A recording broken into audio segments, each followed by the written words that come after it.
Silvestre não é pet.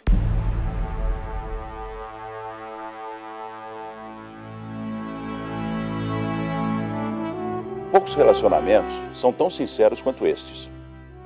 São o resultado de milhares de anos de dedicação e convivência. Cães e gatos hoje fazem parte da nossa família. Conservam muito pouco do lobo selvagem ou do grande predador felino. Tornaram-se completamente domesticados e dependentes do ser humano. Hoje, estima-se que no Brasil, pelo menos 1 em cada 4 lares tem um animal de companhia. Talvez tentando recuperar o elo perdido com a natureza, em busca de status, por curiosidade ou até ingenuidade, outros tipos de animais são cada vez mais comuns nos lares urbanos. Os silvestres. Segundo o dicionário, o adjetivo silvestre quer dizer selvagem, agreste, bravio. São considerados animais silvestres aqueles que pertencem às espécies nativas do Brasil, ou seja, aqueles que devem viver livres na natureza. Cães, gatos, cavalos, vacas, galinhas e outros animais que hoje dependem do homem para sua alimentação e abrigo são considerados domésticos. Animais exóticos são aqueles naturais de outros países, mas que foram aqui introduzidos. Hoje, os mais variados tipos de répteis, mamíferos e aves viraram animais de estimação. Mas o que as pessoas procuram nesses animais? Porque é um bicho fascinante, né? É um bicho que assim, desperta curiosidade, não é um bicho comum, né? Que o pessoal está acostumado a ver, que nem cão e gato, mas é um bicho fascinante. É mais o fato de ser um bicho diferente, que você não está acostumado a você querer descobrir sobre a vida do bicho, né? Sobre a espécie do bicho. Tem que pensar bem, procurar saber bastante sobre a parte de cuidados, principalmente a parte de tempo de vida do bicho, que, por exemplo, esse aqui em média, assim, média não, acho que vive até uns 35 anos. Então, por exemplo, hoje eu tô com 30, com 65 anos, capaz que o bicho ainda esteja comigo. Quando a gente pensa nesses animais, a gente está pensando na faixa de uns 50 anos até 60 anos. Então são animais, quando a gente compra, muitas vezes que não vão ficar conosco até o fim da nossa vida. É um bicho que vai crescer, é um bicho que vai dar trabalho, tem que estar em cima, não é um bicho que vai poder ficar solto dentro de casa, né? Não é igual um cachorro que a criança vai poder ficar mexendo, pegando, apertando, correndo para lá e para cá. O cachorro é um bicho mais companheiro, né? O Terrier, como não sei se vocês podem estar vendo, ele não é um bicho que ele gosta tanto de contato como um cachorro. Como é um bicho criado em cativeiro, ele nunca teve um contato com a natureza assim tão exposta, né? Mas por esse lado é um dos fatores que eu acho que não é legal ter. Acho que nos silvestres em geral, mas nos pistacídeos com certeza, eles escondem quando eles têm algum tipo de doença, quando eles estão um pouco ruinzinhos, eles não demonstram. Todos eles têm exames, todos eles são exames periódicos, não são exames baratos também. Pode ser que uma hora ele esteja de mau humor e a gente não vai conseguir identificar isso, e o bicho, como a gente, pode estar num dia que não está legal para ele pode atacar, né? Ele pode ter uma reação inesperada. Esses animais mantêm os seus comportamentos naturais para os quais eles evoluíram milhares de anos. Essas adaptações permitem ao animal sobreviver nas condições ecológicas do ambiente onde eles se inserem. Ao retirar esse animal desse ambiente, está-se a criar um grave problema de equilíbrio fisiológico, indução de stress, indução de má qualidade de vida, em resumo, indução de sofrimento no animal. Quando a gente pensa nos animais, no cão e no gato, né, dentro dos lares, a gente tem que entender que esses animais já estão adaptados a essa vida. Esse ambiente já não é mais um ambiente estranho, a nossa casa não é estranha para os cães educados. Eles já conseguiram se adaptar, até porque eles são espécies muito próximas às nossas em determinadas características. E eles conseguiram fazer essa adaptação, os animais silvestres não. São realidades absolutamente diferentes, que jamais serão compatíveis e que não nos permitem, não nos propiciam pensar que a gente está transformando, por exemplo, uma ave num cachorro. O processo de domesticação é lento. Cães e gatos convivem com o homem há mais de 12 mil anos. Uma espécie domesticada terá muita dificuldade para voltar a sobreviver sozinha na natureza. Mas não é somente a sobrevivência que está em jogo. A convivência dos cães e gatos com os humanos, ela teve um custo muito alto para a saúde mental desses animais, se a gente pode usar esse termo. Ou seja, existem muitos animais hoje que sofrem doenças comportamentais semelhantes às doenças humanas e que isso é fruto de uma vida em cativeiro, porque a nossa vida é uma vida em cativeiro. A gente tem que ficar convencido de que com os animais silvestres isso será uma tragédia, porque isso fará com que esses animais simplesmente percam todo o seu enraizamento, percam todas as suas referências e se introduzam num meio absolutamente anômalo. Nós vamos criar anormalidades. Ele não tem condições de se adaptar nessa vida urbana, não tem condições de se adaptar na nossa casa, e por eles silenciarem, porque nós não conhecemos os seus sinais comunicativos, não quer dizer que eles não sofrem.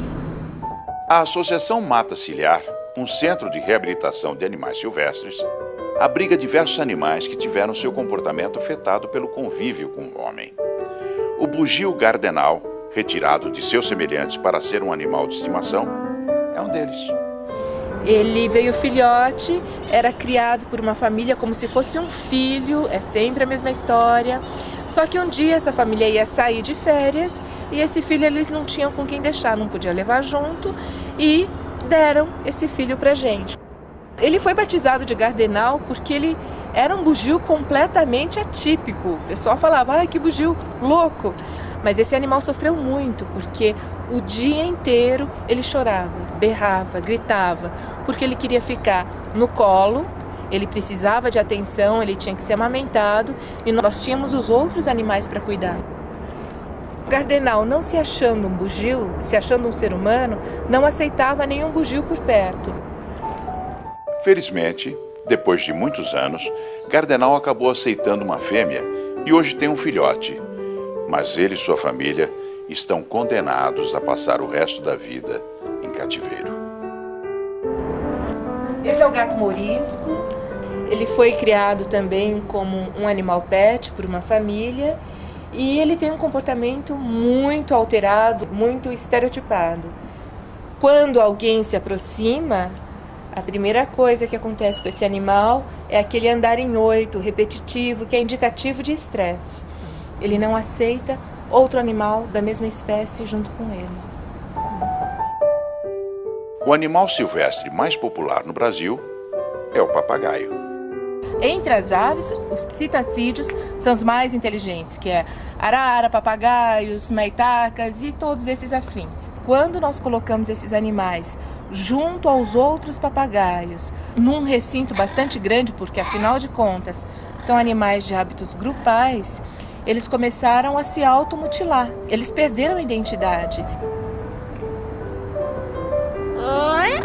Ele fala oi, ele começa a gritar, mas ele não está nada bem. Ele está com a pena arrepiada, ele está com problemas mesmo de saúde e principalmente muito triste. Se de repente nós decidimos, poxa, não vamos mais deixá-lo preso, vamos abrir a gaiola e soltá-lo, ele vai morrer. Óbvio, porque nem voar ele vai saber voar. Ele tem que passar por uma adaptação que leva muito tempo, uma adaptação muito cara, uma adaptação que vai precisar de muito esforço de todos nós para que um dia, quem sabe, ele possa ter uma qualidade de vida realmente boa. Muki tinha um dono que se cansou dele. Quando foi resgatado, tinha uma corda entranhada na carne, colocada quando ele ainda era bem pequeno, para que não fugisse. Foram necessárias 2 cirurgias para retirá-la de sua cintura. Mas sua história inspirou o projeto Muki, que cuida de muitos outros saguis, todos incapazes de retornar à natureza. Infelizmente, ter saguis como pet é até uma questão em algumas regiões cultural, né? E em outras como simplesmente um objeto de desejo. Então, cidades megalópolis como São Paulo, Rio de Janeiro, ter um sagui é ser diferente, né? As pessoas acham, eu dou amor, dou carinho, é tão pequenininho, ele depende de mim. E aí ele começa a crescer, começa a destruir a casa, começa a morder as pessoas, ser seletivo quando atinge a maturidade sexual. E isso se ele cresce, porque na maioria das vezes ele acaba entrando num processo de desnutrição, tendo doenças próprias. Os humanos passam muitas doenças para eles. Não somente os saguis, mas vários animais silvestres podem contrair doenças dos seres humanos. Eles também podem nos transmitir diversas doenças.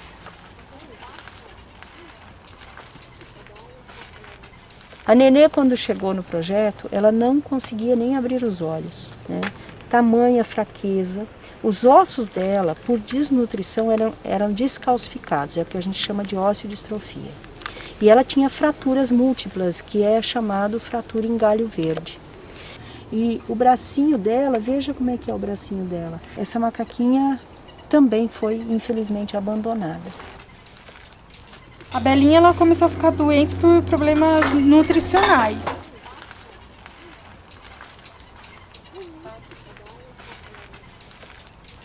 É um outro caso de um animal comprado numa loja, né? E o Bill foi levado para casa, cresceu, e num acidente doméstico ele teve uma fratura na perna. A pessoa, por medo de levá-lo a um veterinário e ser repreendido por ter um animal silvestre, deixou o Bill numa gaiola, tentou tratá-lo, a medicação foi inadequada. O Bill ficou com a fratura exposta e teve osteomielite. Funcho, venha pequeno, eu tô aqui, venha Funcho. Aqui, chumbinho, traz o Funcho aqui, venha. Aqui, ó.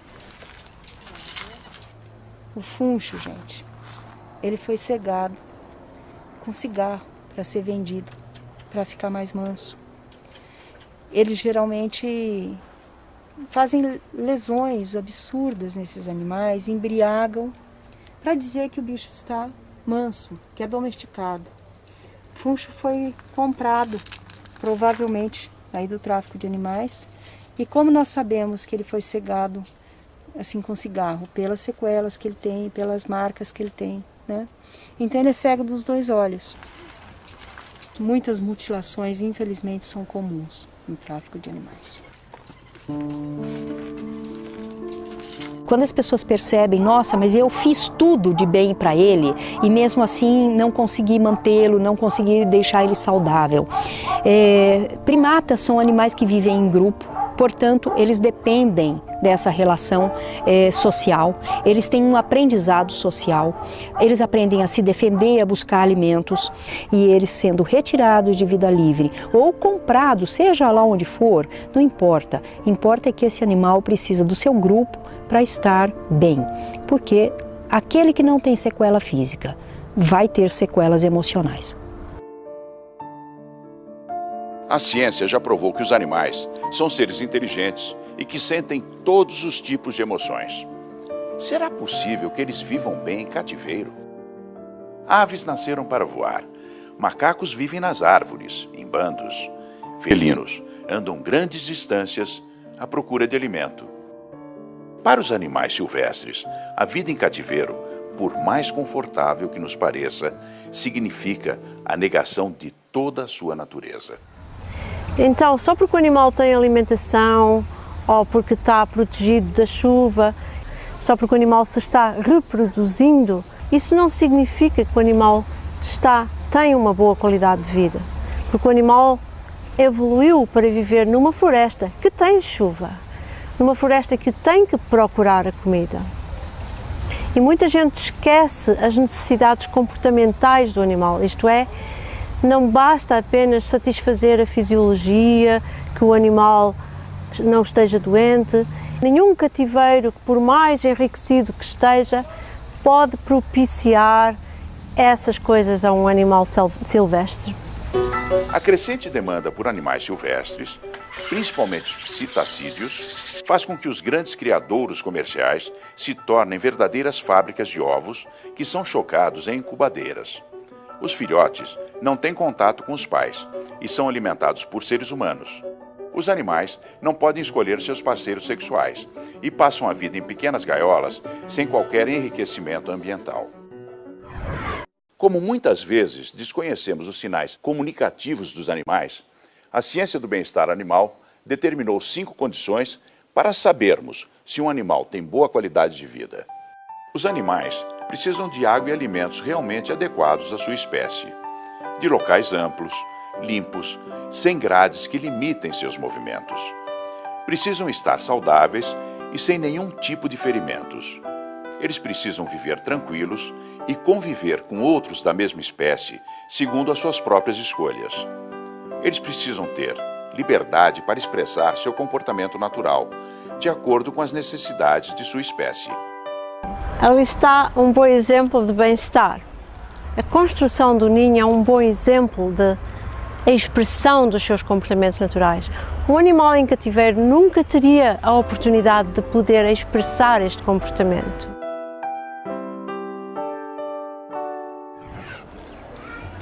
A atividade comercial de animais silvestres em nosso país é legalizada. Entretanto, há algumas regras.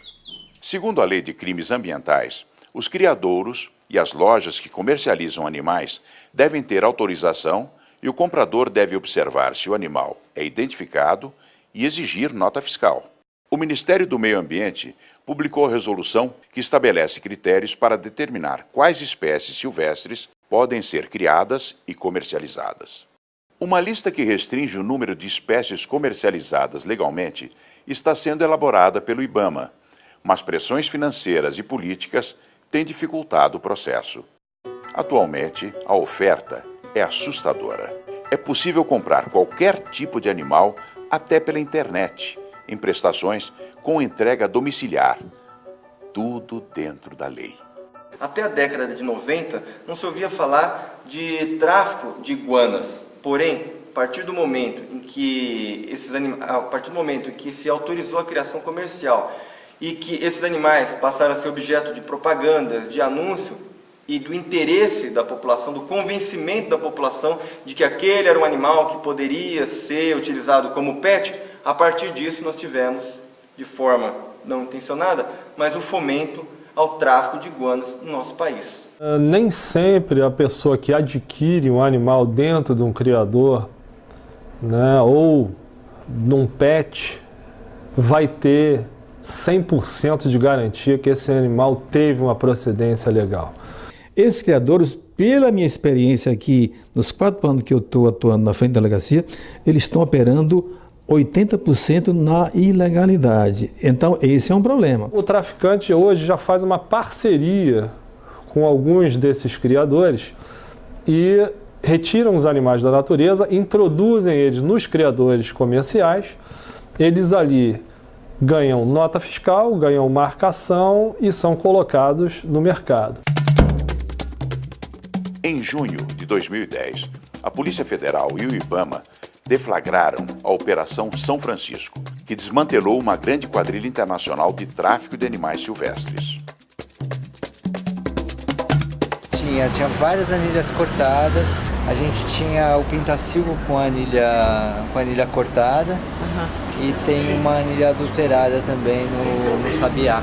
Cada ave tem uma identidade que é uma anilha daquela, ela não pode ser alterada, que aí você está falsificando um documento público e isso é crime. Então, essa anilha é falsa. Mas faz, também. Não é falsificada. Já tiramos várias dessas anilhas. No momento que incentiva a se ter mais criadores comerciais, indiretamente está se incentivando que esses animais sejam capturados na natureza e sejam colocados à venda até no exterior, sem nenhum controle. As projeções indicam que, somente no Brasil, sejam retirados da natureza cerca de 38 milhões de espécimes todos os anos. Mas o índice de mortalidade é alto devido ao estresse causado pela captura e pelas condições cruéis do transporte. A maioria desses animais é capturada nas regiões Norte, Nordeste e no Pantanal. Eles viajam até os grandes centros consumidores do eixo Rio de Janeiro e São Paulo, escondidos, amontoados em lugares onde mal conseguem respirar. Sem uma fiscalização efetiva do órgão ambiental, eu acho que é uma boa hora de se rever essa política, de se incentivar os criadores comerciais. É uma questão de política de governo, realmente. Se você se não tiver comprometimento com a causa, se você não entender a importância, da participação da fauna nos ecossistemas, a gente realmente não vai chegar a lugar nenhum. Porque o que alimenta o tráfico é o consumidor. Se não parar de comprar o animal silvestre como um objeto de estimação em sua casa, não vai parar o tráfico, porque isso é que estimula. Você teria que investir na questão educacional, você teria que investir na questão administrativa, melhorando os órgãos administrativos, melhorando toda a questão de fiscalização para que você não chegasse na outra ponta, que já é a parte criminal. Chegando aqui, você já não consegue resolver mais nada. Você faz todas as etapas investigativas, você consegue prender as pessoas, mas na hora de destinar esses animais e proporcionar a eles uma qualidade de vida em cativeiro, nós temos aí grandes problemas com relação a isso. O Estado não tem estrutura para cuidar desses animais da forma como deveria. É lamentável você ver como se encontram os centros de triagem de animais silvestres gerenciados pelo IBAMA em nível Brasil. Cálculos apontam que os animais apreendidos representam menos que 0,5% do total do tráfico. Mesmo assim, o Estado carece de recintos adequados para alojá-los e de programas eficientes de reintegração. Restam os zoológicos, que têm financiamento público, e as ONGs, que dependem de recursos próprios, como a Associação SOS Fauna, que luta para reabilitar e reintroduzir esses animais na natureza. O que leva o papagaio a ser um objeto do tráfico é pelo fato de limitar a voz humana, E todo mundo acha isso engraçadinho pensando que o bicho está falando. E, na verdade ele não está falando, isso pode ser até fruto de estresse, porque ele na verdade repete a voz. A maioria das pessoas que tem papagaios em casa, eles cortam uma das asas para perder o equilíbrio se ele tentar voar, ou então eles acabam pegando e acorrentando. Um papagaio não vive bem sozinho. Por quê? Porque é uma ave monogâmica, ou seja, quando ele arruma um companheiro ou companheira para o resto da vida, para os seus 50, 60, 70 anos. Quando você compra um papagaio e você está levando esse papagaio para a sua residência, você está privando essa ave da reprodução, você está privando essa ave do convívio social. Você encontra aquelas pessoas que falam, mas eu trato bem o meu papagaio, porque ele fica dentro de casa, eu dou do bom e do melhor. Não, você não dá do bom e do melhor, porque um papagaio às vezes voa 100, 120 km por dia em busca de alimento. Quando se coloca uma ave em gaiola, é como se colocar um prisioneiro numa cela e ainda amarrar as pernas dele. Eu tenho certeza disso, que se um bicho que nasceu em cativeiro, sei lá, ele é da 12ª, 13ª geração em cativeiro, mesmo ele não tendo a mínima noção do que é liberdade, não tendo nunca sido liberto, ele com certeza, se ele pudesse escolher, ele iria escolher a liberdade, porque geneticamente isso está impresso nele, não tem como tirar isso.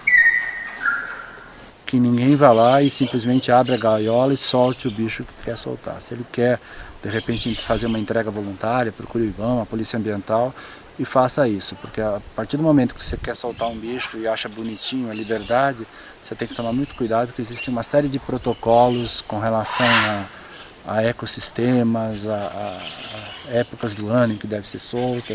Isso pode impactar com a fauna local. Esse tucano de bico verde que a gente está vendo aqui é um tucano que ele veio de uma apreensão na casa de uma pessoa em Tapicerica da Serra. Ele tinha um problema na perna e tinha as asas totalmente mutiladas, as penas, e hoje ele já goza da liberdade, né? E gradativamente ele está indo para se dispersar totalmente dessa questão do vínculo com a gente, né? E esse casal, na verdade, era um casal que veio do tráfico, já reproduziu aqui na Westfalen. Sempre reproduzem por aqui, acho que já tem a terceira ou quarta vez que eles têm filhotes, né? O lugar dessas aves é na natureza, como todo e qualquer animal silvestre. Eles têm um papel a cumprir, contribuindo para a biodiversidade e a preservação das espécies. Em cativeiro, além de não terem suas necessidades atendidas, não desempenham papel algum. O animal silvestre, na gaiola, ele perde a função que ele tinha na natureza. Existem outras maneiras de apreciar a natureza sem aprisioná-la. A gente organiza o encontro, estamos na 5ª edição, com o objetivo de fortalecer a comunidade dos que são ligados à natureza. A gente foca na beleza, foca no prazer de observar como instrumento de educação e mostrar uma relação mais harmônica e mais gostosa com a natureza. Vamos abrir do lado e levar esta ponta até embaixo. É um origami de pássaro, que é o pássaro da sorte.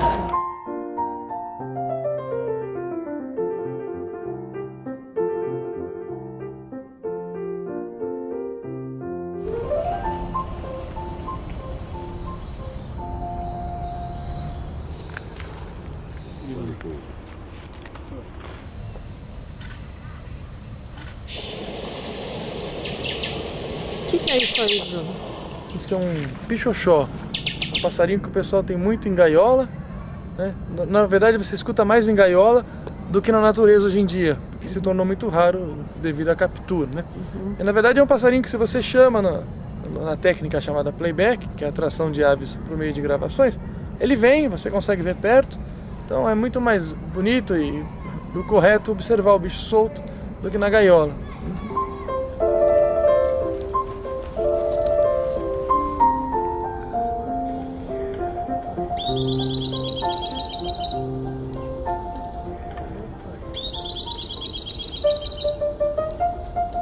Despertar o interesse e transmitir para as crianças o respeito à vida animal e ao meio ambiente é fundamental. É legal a gente querer ter um macaquinho lá no quintal só para ver ele fazer gracinha? Não! Onde é legal a gente ver o pássaro, o macaco, o peixinho? Aonde?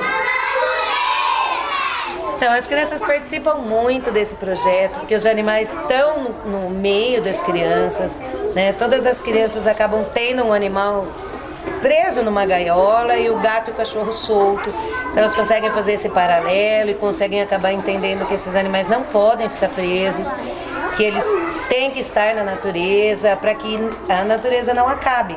O que o passarinho faz na natureza? Voa. O que mais? Pode ir onde ele quiser. Ah, e na gaiola? Na gaiola ele não pode. E o macaco fica solto, Gabriel? Não. Como que ele fica? Ele vai ficar com uma corrente no pescoço. Ah, pra que a pessoa põe uma corrente no pescoço do macaco? Pra ele não fugir. O que o macaco faz quando ele está solto na natureza, nas árvores? As crianças no futuro vão pensar antes de colocar um passarinho na gaiola.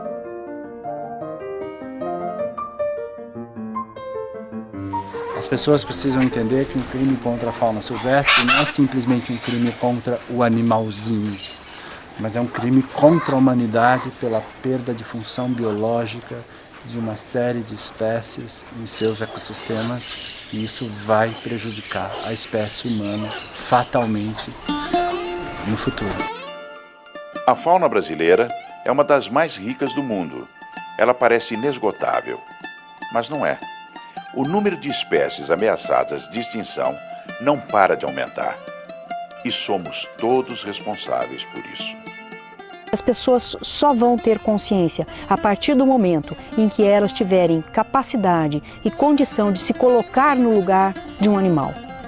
A partir desse momento, né, em que as pessoas sentirem todo o sofrimento, toda a atrocidade e toda a atividade absolutamente ilegal, negativa que nós temos em relação a essas espécies, certamente nós daremos passos largos para diminuir o tráfico de animais silvestres e quisera, oxalá, acabar com eles.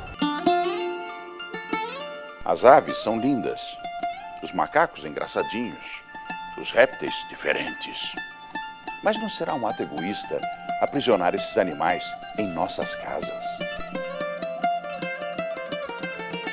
Sejam retirados da natureza ou já nascidos em cativeiro, esses animais silvestres, mantidos como pets, sofrem muito. Mesmo que a lei autorize esses nossos caprichos, será que temos esse direito? Não será um ato inconsequente para com a natureza e para com a vida?